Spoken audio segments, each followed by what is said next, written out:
പറ്റില്ല. എന്താ?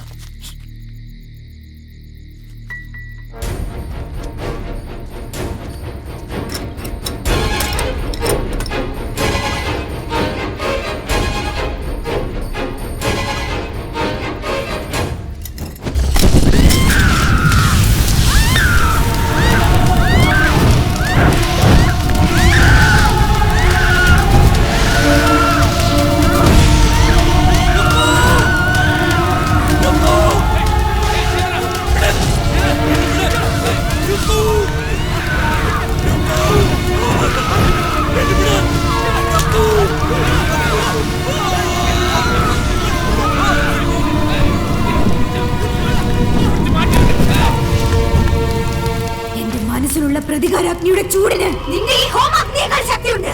നീ ഇപ്പോൾ വസിക്കുന്നത് കടമെടുത്ത മറ്റൊരാളുടെ ശരീരത്തിലാ. അവൾക്കൊരു മനസ്സുണ്ട്. ഈ ശരീരത്തിൽ ഇരുന്നു കൊണ്ട് നിന്റെ സ്വാർത്ഥ താല്പര്യങ്ങൾ നടത്താൻ ഞാൻ സമ്മതിക്കില്ല. നിന്റെ മോക്ഷത്തിന്